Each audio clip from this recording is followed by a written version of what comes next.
وہ جاپانی جو بچہ جو زبان بول رہا تھا، مجھے جاپانی نہیں آتی، آپ نے مجھے میرے بارے میں بڑی غلط فہمیاں پیدا کر دی. میں کوئی دنیا کی زبانوں کو نہیں جانتا، بہت تھوڑا بہت جانتا ہوں، لیکن چونکہ آپ نے جاپانی زبان میں بات کی تو اس کا جواب میں دوں گا. اور ایک آپ کو، آپ بیٹھ جائیں بیٹا، بیٹھ جائیں آپ. اس میں وہاں پہ جاپان میں جب آپ جائیں گے تو آپ کو ایک چیز وہاں پر نظر آئے گی. وہ ہر بات پہ وہ اس طرح جھکتے ہیں، اس طرح جھکتے ہیں، اس طرح جھکتے ہیں. وہ ان کی روایات ہیں بہت بڑی. ان کے جاپان کی جو قوم ہے، جاپانی اور جرمن، ایسی قومیں دنیا میں میں نے اور نہیں دیکھی. بات کے پکے، محنت، امانت اور دیانت ان کا اوڑھنا بچھانا ہے. تو جب وہ اس طرح اپنے جھکتے ہیں تو وہ تعظیماً، اس کا مطلب یہ نہیں کہ آپ جو بات کریں وہ مان رہے ہیں، بالکل یہ در ذہن میں رہے.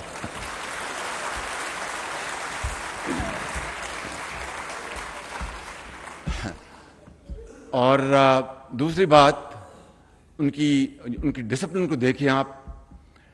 میں ایک دفعہ جاپان گیا، یہ 80 کی دہائی کی بات تھی. تو مجھے ایک فیکٹری میں لے کے گئے تو میں نے دیکھیں یہ قومیں اس طرح بنتی ہیں. میں نے دیکھا کہ آواز آ رہی اس طرح، اور پھر بند ہو جائے، پھر میں چند قدم آگے چلوں پھر آواز آئے اس طرح. میں بڑا حیران سا ہوا. مشینیں چل رہی تھیں، کام ہو رہا تھا. جب تیسری مرتبہ مجھے آواز پڑی تو میں نے اپنے میزبان کو کہا، میں نے کہا کہ مسٹر ڈائریکٹر واٹ از دس؟ تو اس نے کہا کہ شہباز شریف صاحب، یہ یہاں پر اپنے مطالبات کے لیے یہاں پر پروٹیسٹ کر رہے ہیں. میں نے کہا یہ عجیب پروٹیسٹ ہے، یہ مشینیں بھی چل رہی ہیں. اور کہتے یہی ہمارا یہ وتیرہ ہے کہ ہم وقت نہیں ضائع کرتے. یہ مجھے دکھا رہے ہیں کہ بھئی ہمارے مطالبات مان لو، مگر ہم کام کو نہیں روکیں گے. اس طرح قومیں بنتی ہیں، اس طرح قومیں آگے ترقی کرتی ہیں. میں آپ کو دل کی اتھا گہرائیوں سے کہتا ہوں کہ یہ مشکل ضرور ہے، کیونکہ 75 سال میں جو عادتیں پڑ گئی ہیں ان بتوں کو توڑنا آسان نہیں ہے.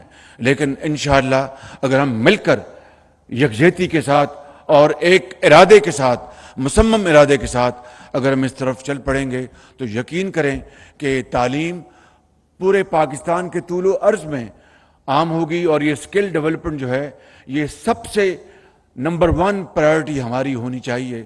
آج اگر انڈونیشیا کا اور پاکستان کا جو فورن ریمیٹنس ہیں ان میں فرق اگر ہے تو وہ کیا ہے؟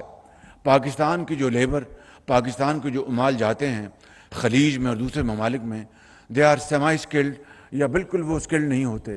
اس لیے ہماری جو باہر سے جو یہ ہمارے عظیم پاکستانی جو اپنی محنت سے پیسے بھجواتے ہیں وہ تقریباً $30 بلین کے لگ بھگ ہے. انڈونیشیا کی جو ریمیٹنس ہیں اس سے ڈبل ہیں، اس لیے کہ وہ ہائیلی کوالیفائڈ اسکلڈ لیبر باہر بھجواتے ہیں، ٹیکنیشین بھجواتے ہیں، جس سے کہ ان کی آمدن دگنی ہو جاتی ہے. اگر یہی ہماری بھی آمدن دگنی ہو جائے تو ہماری جو ٹریڈ ڈیفیسٹ ہے وہ ہمارا ختم ہو جائے، کیونکہ ہماری امپورٹس $70 ارب کی تقریباً ہیں.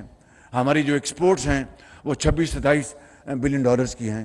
$30 بلین ہمارا یہ باہر سے ہمارا عظیم پاکستانی یہ بھجواتا ہے وہاں سے ریمیٹنس.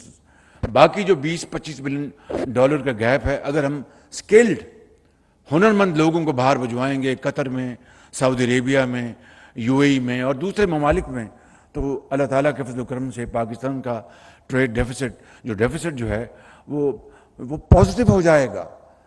بہرحال یہ ایک لمبی کہانی ہے. میں آج اس ادارے میں کھڑے ہو کر اپنے آپ کو بہت میرے لیے اعزاز ہے کہ اتنے عظیم اسٹوڈنٹس، ٹیچرز کے سامنے میں کھڑا ہوں. میں آپ کو دل کی اتھا گہرائیوں سے مبارکباد پیش کرتا ہوں، آپ کی انتظامیہ کو. اور میرے لائق ابھی ہماری حکومت کو صرف 1 ماہ رہ گیا ہے، لیکن میرے لائق کوئی بھی خدمت ہے تو اس مقصد کے لیے تمام وسائل آپ کی خدمت میں نچھاور کرنے کو تیار ہے. بالکل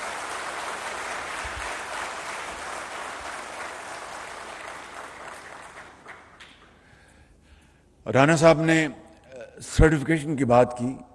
رانا صاحب پیسے دیں تو سرٹیفکیشن دنیا کی آپ کو مل جائے گی.